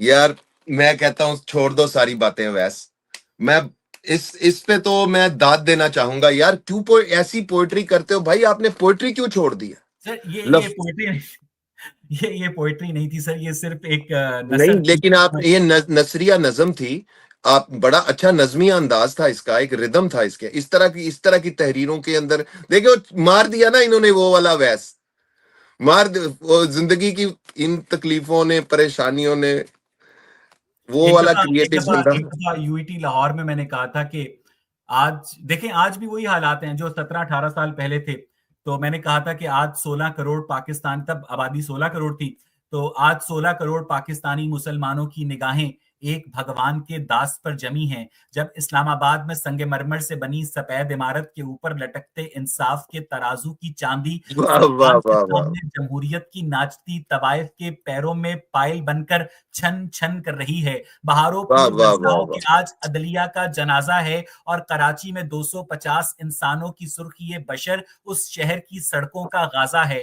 खुफिया वाह वाह इदारे लोग गायब करते हैं तो करते रहें, लाल मसाजिद के लाल जनता को जबरन तायब करते हैं तो वाह करते वाह रहे। कौमी मसालिहत की दाल लुटेरों के जूतों में बटती है तो बढ़ती रहे। आटे वाह की वाह धूनी वाह सन्नाटे की लोरी बनती है तो बनती रहे। वाना की माँ अब्दुल रशीद गाजी जनती है तो जनती रहे। आज काजियुल कुजा को हुक्मे कजा सुनाया जाएगा। आज मुंसफी के लाशे को आइन का कफन पहनाकर दफनाया जाएगा। आज वाह कानून वाह की पतंग को हवस की बसंत में सुए अफलाक उड़ाया जाएगा। वाह आज वाह जियो वाह के दफ्तर को आदाबे सुल्तानी के शमशान में संदल की लकड़ियों से जलाया जाएगा। आज माल रोड के गर्दालूद सरापे को वकीलों के सुर्ख और गर्म लहू से नहलाया जाएगा। आज फिर वाह दरबारे वाह सुल्तानी में जश्न मर्गे मोहब्बत मनाया जाएगा। बहारों वाह, फूल बरसाओ के आज अदलिया का जनाजा है। बहुत खूब। जनाजा है। जनाजा है। सामाइन दीवानगी मेरे मुकद्दर की स्लेट पे क्यों ना नविश्ता दीवार बने। जब 12 मई को श्रीनगर की मानंद शहर कायद की शाहराहों पे तड़तड़ाती गोलियों ने मेरी नींद की गोलियों को बेबस कर दिया। मैं हालते जनू में दीवार से सर टकरा रहा था। नींद थी आती नहीं थी, बेबसी थी जाती नहीं थी। सोचा कुछ खाया जाए।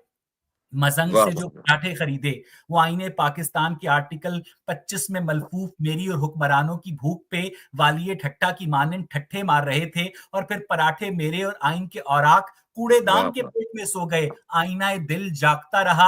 आईने वतन सोता रहा। वो जार जार रुलाता रहा। मैं बार बार रोता रहा। और आज आंसुओं की माला पहने मैं अपनी माँ के गहनाए हुए गहने उसी के इलाज के वाह लिए वाह इस समाज को खुशहाल पाकिस्तान के परचम तले बेचता हूं। और कसम से बढ़कर भी कुछ खाता हूं कि जब तक फरजानगी लुटेरों के दामन में अपना गौहरे इस्मत लुटाती रहेगी, मेरी दीवानगी इस उजड़े चमन में सदाकत के कंवल खिलाती रहेगी। मगर फिर भी उजैर भाई, अगर आपको मेरे अल्फाज से कहीं कहीं यासियत की बू आए तो मेरे सरापे के गटर पे मुश्को अंबर के मशकीजे खाली कर दीजिए कि अब खुदकुश धमाकों के बारूद में फना होते अबदान सबसे पहले पाकिस्तान की सदाओं में काले वाह वाह जादू वाह, के ताबीजों से मुजय्यन बहुत कब्रिस्तानों के भी मोहताज नहीं। मैं जानता हूं इस देश में सच का रिवाज नहीं, मगर शायद फिर भी सदाए लम यजल इकबाल बानो की गजल से कहीं बेहतर है।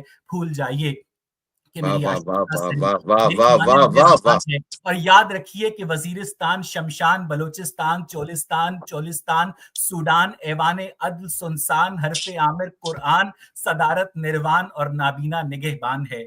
ये मेरा पाकिस्तान है। ये तेरा पाकिस्तान है। उजैर भाई, पिछले 18-19 साल पहले का जो लड़का यूनिवर्सिटी के अंदर ये कह रहा था, आज भी एक लड़का यूनिवर्सिटी के अंदर अगर खड़ा होकर ये कहेगा तो इन हालात में रत्ती बराबर तब्दीली नहीं हुई है। आज की आप जियो न्यूज की हेडलाइंस प्ले करें, 10 साल पहले की जियो न्यूज की हेडलाइंस प्ले करें, वही हमने कमेटी बना दी, हम्म, हमने तहकीकात का हुक्म दे दिया, चीनी महंगी हो गई, माफिया को पकड़ेंगे, ब्ला ब्ला ब्ला ब्ला। तेरा पाकिस्तान है ना मेरा पाकिस्तान है, ये उसका पाकिस्तान है जो फौज का कप्तान है। तो मेरी जान, आपने जो अभी कलाम सुनाया, मैं तो उसके नशे में मस्त हो गया हूँ। बहुत ही जबरदस्त। मैं कहता हूँ कि अवैस का ये रूप भी होना चाहिए था जो आज नजर आया है, और इस तरह से ये शोला बयानी भी होनी चाहिए थी, ये अदा और ये अंदाज के साथ जो आज नजर आई है। और जो सुन रहे हैं, काट के लगाना, इसे करो वायरल। क्रिंज कंटेंट, गंदे बेहुदा फजूल टोटागीर कंटेंट को तो निकाल निकाल के लगाते हो। ये इस तरह के कंटेंट को और इस तरह के कंटेंट क्रिएटर्स को लेकिन उजैर सपोर्ट भाई, किया इसका जाए। इसका फायदा क्या होगा? हमारा नौजवान तो वैसे हम गुलाम, हमारे बच्चे गुलाम, उनके बच्चे गुलाम, उनके बच्चे गुलाम। और बकायदा अब तो पाकिस्तान के लोग जो हैं वो स्टॉकहोम सिंड्रोम का शिकार हो चुके हैं। वो अपने कैद करने वालों से मोहब्बत करने लग गए हैं। सर, हम फायदे और नुकसान, नफे फायदे नुकसान के उस पार के लोग बन चुके हैं। अब फायदे नफे नुकसान ये हमें नहीं पता, ना हमें होने हैं। हमें सिर्फ नुकसान ही होने हैं। तो अब हम मातमगीर लोग हैं। हम मातम भी ना करें, आहोजारी भी ना करें, रोएं भी ना, हंटर भी खाएं और चुप भी रहें, जुबान भी काटी जाए, हाथ भी बांधे जाए, हथकड़ियां भी लगाई जाए और कहा जाए उफ तक ना करो। अरे उफ तो करने दो। अरे शायरी पर भी लेकिन पाबंदी उजैर लगाने भाई, लगे। ये जो इंसानी हकूक की तंजीमें हैं, ये कहाँ रह गई हैं? जब तक हनीफ साहब ने अ केस ऑफ एक्सप्लोडिंग मैंने मैंगोज कहा लिखा। पाकिस्तान में कोई तंजीम नहीं, पाकिस्तान उजैर के भाई, इर्द उजैर गिर्द भाई, एक जंगला लगा दिया जाएगा। मोहम्मद हनीफ साहब ने ना जो नॉवल लिखा a case of exploding mangoes, मैंने अंग्रेजी में पढ़ा, जिसमें उन्होंने जनरल ज़ियाउल हक की पुश्ते ज़ेरी में कीड़ों तक का जिक्र किया। तो इनकी एजेंसी वालों को पता ही नहीं था। जैसे ही काशिफ रजा ने कराची में इसका उर्दू में तर्जुमा किया, फटते आमों का केस, तब पता चला ज़ियाउल हक के बेटे एजाजुल हक को कि मेरे बाप की बेइज्जती हो गई है, और उन्होंने एजेंसी वाले भेजकर सारी कॉपियां उठवा ली। ये तो इनकी जहानत का लेवल है उजैर। बाप की कब्र पे जाके जब लोग पेशाब करते हैं तब उसकी बेइज्जती नहीं होती, जब उसका नाम लेकर लोग लानते डालते हैं तब नहीं नहीं, होती। वो कबर तो एक अलामती कबर है ना, जहां पर एक जबड़ा तो ये दफन है। अलामती अब चीज। अगर वहां पर इस्लामाबाद के कुत्ते जो हैं अपनी किडनी को हल्का कर लेते हैं उजैर, तो इसमें इसमें आप इतना बुरा क्यों मान रहे हैं? वो असल कुत्ते जो में हैं। असल में हम सब कुछ, हमारी कौम जो भी करती है ना वो अलामती ही है। हम कोई काम सीधा सलामती वाला नहीं करते, हम जो भी काम करते हैं ना अलामती करते हैं। हम किसी को भी अगर पकड़ते हैं ना गिच्ची से, तो वो भी तब पकड़ते हैं जब वो मर जाता है। जब तक वो जिंदा होता है हम उसको नहीं पुकारते, हम उसके साथ सामने नहीं खड़े थे। ये आपने जैसे कहा ना पंजाब, ये लोग नहीं रेजिस्टेंस करते, तो नहीं रेजिस्टेंस करते तो बाकी जो पठान है वो तो करते हैं ना। तो तब तक वो भी देखेंगे कि आप लोग एक मरी हुई, एक बैठी हुई, और वो लोग रेजिस्टेंस करते हैं, वो तो करते हैं, चाहे वो सच करें या अपने उनका जो भी माइंड है या जो भी नजरिया है उसके लिए वो कटते हैं ना, मरते हैं लेकिन ना। उजैर साहब, पठानों के हाथ में इस्लाम और पीटीआई का जो हशर हुआ है वो सारे पाकिस्तान ने देखा। वो तो सही बात है, वो पीटीआई का भी हशर हो रहा है। देखे पीटीआई का क्या हशर हो जाएगा, अवैस क्या कर लेंगे। सारी पार्टी 10-10 साल के लिए तो टांग दी है। बी टीम जितनी थी वो सारी मार दी है।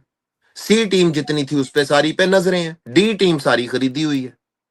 कल को खान साहब के इंतकाल की सूरत में अवाम में गम गुस्सा और रवैन जाएगा। इसी इमरान खान की तहरीक इंसाफ के यही चेहरे लाकर आगे करके बता, इसी को 5 साल के लिए हुकूमत देकर कहा जाएगा ये लो दे दी तहरीक इंसाफ को हुकूमत, और वो सारे बंदे फिक्स है। जब जब इन्होंने अल्ताफ हुसैन को पाकिस्तानी सियासत से माइनस करना था, तो इन्होंने उसका टीवी चैनल्स पर नाम लेने पर पाबंदी लगा दी, और वो अल्ताफ हुसैन से बानी एमकेएम हो गया।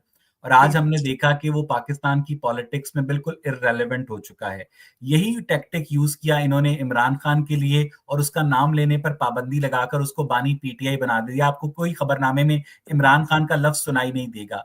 तो जिस तरह से इन्होंने अल्ताफ हुसैन के केस में कामयाबी हासिल की थी, आपको लगता है कि ये इमरान खान को भी प्रैक्टिकली पाकिस्तान की पॉलिटिक्स से वाइप आउट करने में कामयाब हो जाएंगे? नहीं सर, आप एक ऐसे इंसान का जो लंदन बैठा है, एक ऐसे इंसान से कैसे मुकाबला कर सकते हैं जो डयाला की काल कोठड़ी में मौत की सजा काट रहा है? कैसे कर सकते हैं आप एक ऐसे इंसान का कैसे मुकाबला कर सकते हैं? कंपैरिजन भी कैसे कर सकते हैं? ये कभी भी बानी पीटीआई कहे जो मर्जी कहे, लोगों के दिलों में वो नक्श है। लोग उससे प्यार करते हैं। आपने देखा नहीं इलेक्शन में क्या हुआ है, आपने अपनी आंखों से देखा है। क्लीन स्वीप कर लिया था नहीं तहरीक इंसाफ। उजैर भाई, लोग तो आ हजूर सल्लल्लाहु अलैहि वसल्लम से भी बहुत प्यार करते हैं पाकिस्तान के, लेकिन उसके बावजूद पेशावर से कराची तक आपको जितनी भी मदीना मिल्क शॉप्स हैं उनमें खालिस दूध नहीं मिलता है, उसमें मिलावट होती है। हाँ, ये तो बड़े अफसोस की बात है। ये सच है कि पाकिस्तान में जितना दूध, कोई चीज भी खालिस नहीं मिलती यार। दवाई खालिस नहीं मिलती, बाकी सारी चीजें तो खालिस ना मिले खैर है, पर दवाई भी खालिस ना मिले तो बंदा कहाँ जाए। खाया था जहर मरने के लिए, महसूस हुई तवानाई सी। हर चीज यहाँ 2 नंबर है, हर माल यहाँ ना खालिस है। तो जब दवाई भी ना खालिस हो, तो इसलिए मैं कहता हूं कि यार सारे तो इदारे, सारे जो महकमे, सारे जो डिपार्टमेंट है वो तो करप्ट हो गए आपने अवाम आपने समेत। आपने कभी जमरूद का गर्दा ट्राई किया सर? बड़ा खालिस है वैसे। जमरूद में ना कभी गया ना जमरूद का गर्दा। आई विश के मैं कर सकता ट्राई, लेकिन यहां पर अगर मिला तो मुझे जरूर ट्राई करवा दीजिएगा। अगर आपको अमेरिका में जमरूद का गर्दा मिल जाए तो। उजैर उजैर, आपको नहीं लगता कि जो लोग ज्यादा हसास होते हैं उनके लिए ये जिंदगी ज्यादा मुश्किल हो जाती है जीना? अब ऐसा हसास होना क्या है? जानकारी। हसास क्या मतलब? जितना कोई जानकारी रखता है, जितना जिसके दिमाग में जितना थोड़ा सा जिसके पास दूर तक देखने वाली नजर है, उतना ही वो दुखी है। और ये जानकारी मरवाती है। हसासियत क्या चीज है? कुछ नहीं, ये जानकारी का अजाब है सारा। जो जान जाता है वो अजाब में मुब्तला हो जाता है। अजाब हमने भुगतने हैं जानकारी के। ये शौक जो थे लाइब्रेरियों में जाने के, किताबें नोचने के शौक जो थे लोगों के पास बैठ के सर, इलम ने। मैं तो लाइब्रेरी लड़कियां सेट करने जाता था, वो तो बाद में मुझे किताबों का शौक पैदा हुआ सर। नहीं, लड़कियां भी सेट करना कोई मतलब आपने काफी रंगीन सर लाइफ हम गुजारी है, हम मीडिया के मुस्तफा बंदे हैं आप। हम मुस्तफा खर की तरह लाहौर कॉलेज के आगे से उठवा तो नहीं सकते थे ना सर। हमने बिल्कुल। हमने तो मिन्नत तरला ही करना होता था ना सर। नहीं नहीं, मिन्नत तरला भी इंसान अपनी पर्सनैलिटी, अपनी शख्सियत के असर पे ही करता है। मिन्नत तरला जिसे आप कह रहे हैं ना, ये एक देखें, लड़के और लड़की के लिए मैं समझता हूँ इतना होना चाहिए कि अगर लड़के में दम है, अपने अपने दम पे अगर वो किसी को मुतासिर कर रहा है या लड़की को, तो उसे हक क्या है ये करने का। आपकी पर्सनैलिटी में अगर दम है तो ठीक है, अगर पर्सनैलिटी जीरो है, फारग है, तो फिर आप यही कहेंगे ना कि भाई जो माँ बाप लेकर आए उसे घर से बाहर नहीं निकालना। क्या पता बाहर निकली उसने दुनिया देख ली, मेरे मुंह पे ही थूक के चली जाए। तो मेनू ते बंदा इस तरह का फारग मिलया है। मैं अभी एक एआई की जनरेटेड मीम देख रहा था जिसमें एक लड़की एक बाबे से पूछती है कि अगर 10 मिनट में दुनिया खत्म होने वाली हो तो आप क्या करेंगे। तो बाबे ने कहा कि मैं आपके साथ सेक्स करूंगा। तो लड़की कहने लगी फिर बकिया 9 मिनट में क्या करेंगे। लेकिन चले। मैं हम अपनी इख्तिताम की तरफ बढ़ रहे हैं, 1 घंटा हो गया। मैं यहाँ पर कुछ बातें करना चाहता हूँ अवैस इकबाल के बारे में, ताकि जो आपके कीन लिसनर या आपके कीन फैन है वो यहाँ तक सुनेंगे इस पॉडकास्ट को। तो देखिए, जो भी कंटेंट क्रिएटर अच्छे होते हैं, जो अच्छा काम करते हैं, उनको आप सपोर्ट करें तो उनका काम बेहतर हो सकता है। एक माइक, मोबाइल के माइक पर बोलने वाला एक अच्छा स्टूडियो बना सकता है, एक अच्छा पैनल, एक अच्छा पॉडकास्ट स्टूडियो बनाकर एक अच्छे तरीके से बेहतर कंटेंट दे सकता है। मगर उसके लिए क्या करना है कि हमारी कौम को, हमारे लोगों को उससे सपोर्ट करना चाहिए। जैसे भी आप सपोर्ट करें, आपको करना चाहिए। स्टार भेजें, क्वाइन मारे इसे, अवैस को, ताकि उसको वो ज्यादा से ज्यादा देखो। रोज आना यूट्यूब पे 1 घंटे का प्रोग्राम करना खाला जी का वाड़ा नहीं है। ये टीवी के एंकर भी 4 दिन 3 दिन प्रोग्राम करते हैं 40 मिनट का, जिसमें जिसमें 25 मिनट वक्फे होते हैं, ब्रेक होते हैं। तो ये 1 घंटे का नॉन स्टॉप प्रोग्राम करना खाला जी का वाड़ा नहीं है, कभी सोच कर देखना। और फिर हर वक्त इज्जत दांव पे लगी रहती है, यूं इज्जत हाथ पे रख के बैठा रहता है। कोई आके लॉजिक से जब मर्जी उसका सर तन से जुदा करके चला जाए, लॉजिक के अलावा उसके पास है क्या। और लॉजिक को कायम रखने के लिए, अपने सर को कायम रखने के लिए, अपनी बात पे खड़ा रहने के लिए और बात का वजन रखने के लिए इंसान को मेहनत करनी पड़ती है। मेहनत करने वालों को मेहनत करने का ठीक ठीक अजर भी दिया करो। ये कहूंगा अवैस के बारे में। बाकी और अवैस, उधर उधर ये बताइएगा कि ये सारी बातें करने के लिए मैंने आपको कहा था। नहीं नहीं, आपने मुझे कभी कुछ भी नहीं कहा, बल्कि मेरी तो कभी आपसे इस तरह की कभी भी बात नहीं हुई। अब यहां तक के प्रोग्राम भी जब अवैस के साथ मैंने करना होता है तो मुझे सिर्फ इतना होता है कि करना है, ये आज हमने प्रोग्राम करना है, मैं मैं कुछ हम आपको पता तय है नहीं करते। ये सारी सपोर्ट मॉनेटरी सिस्टम एक तरफ, लेकिन ये पॉडकास्ट करने के बाद मुझे ऐसा लगता है कि जैसे मेरा दिल हल्का हो गया हो। मैंने अपना कथार्सिस कर लिया हो। मैं वो सब कुछ जो कहना चाहता था, मैंने पाकिस्तान इसलिए नहीं छोड़ा है कि मुझे पाकिस्तान में पैसों की कमी थी। मैंने पाकिस्तान इसलिए छोड़ा है कि वहां पर मुझे सांस लेने में दुश्वारी होती थी। जो वो मैं महसूस करता था उसका मैं इजहार नहीं कर सकता था। और मुझे लगता है कि कोई भी जो हसास इंसान होता है उसके लिए मॉनेटरी बेनिफिट से कहीं ज्यादा इंपॉर्टेंट आजादी इजहार होती है, आजादी जिसका इस इजहार, वक्त पाकिस्तान में गला घोंटा जा चुका है उजैर भाई। दुनिया की सबसे, किसी भी कौम के किसी भी फर्द के लिए सबसे कीमती चीज आजादी इजहार है। अगर आप बोलने की आजादी रखते हैं तो आप बेशक गरीब हैं, बेशक कोई भी मसला है, कोई प्रॉब्लम नहीं है, इजहार सबसे बड़ी नेमत है। अच्छा, वैसे ऐसा नहीं है कि पाकिस्तान में आजादी इजहार नहीं है। वो मुकम्मल आजादी इजहार है, लेकिन उसके बाद इजहार के बाद आजादी नहीं है। इजहार दो तरह के हैं, एक पाक इजहार है, एक नापाक इजहार है। पाक इजहार करो, पाक फौज पे अच्छा बोलो, नहीं अच्छा, पाक फौज पाकिस्तान जाओ। ऐसा भी नहीं है कि पाकिस्तान में फौज पे तनकीद करने पर पाबंदी है।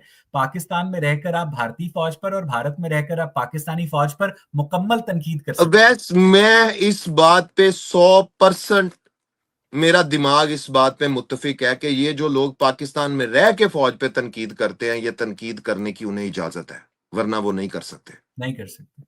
अब आप अंदाजा लगाइए कि जब आमिर खान ने रंग दे बसंती बनाई थी, जिसमें उन्होंने इंडियन एयरफोर्स के जो उड़ते ताबूत हैं मिग-21 उनका जिक्र किया था, उनके टेक्निकल प्रॉब्लम्स की वजह से वो जो गिरते हैं। क्या कोई पाकिस्तान के अंदर कोई डायरेक्टर जो है इस तरह की फिल्म बना सकता है जिसमें एयरफोर्स की करप्शन का जिक्र हो? सर उधर तो एक वो उसने वो पागल आशिर अजीम ने मालक बना दी थी, जिसमें वजीर आला को मरते दिखा दिया था, करप्ट दिखा दिया था, तो इन्होंने फिल्म तीसरे दिन बंद करके उसको भूखा नंगा करके फारक करके फेंक दिया था।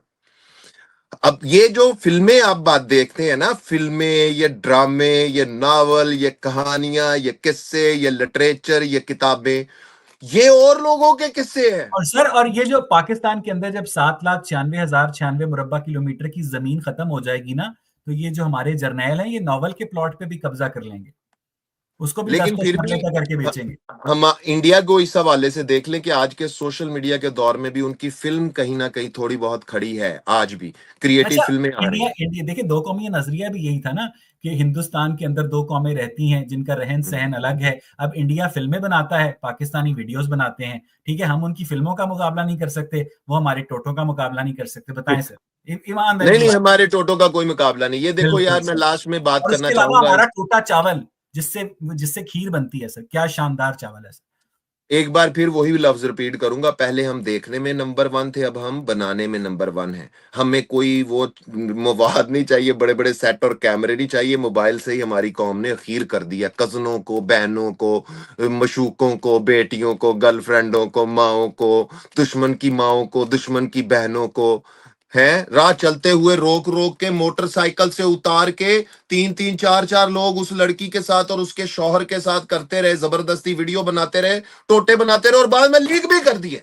इतने बेगैरत हैं, बाद में लीक भी कर दिया उन्होंने। सही बात है तो सर। ये हमारी उजैर अखलाकियात है, भाई ये उजैर है। भाई उजैर भाई, पूरी पॉडकास्ट के आखिर में मैं सिर्फ इतना कहूंगा कि वो जो कर्नल खान ने भुजंगामत के अंदर जुमला कहा था, उसको मैं थोड़ा सा ऑल्टर करके कह रहा हूं कि मैं जब भी पाकिस्तान के सियासतदानों को, पाकिस्तान के जर्नैलों को, पाकिस्तान के मौलवियों को देखता हूं, तो मुझे जब्ते तौलीद सरासर जायज मालूम होने लगता है।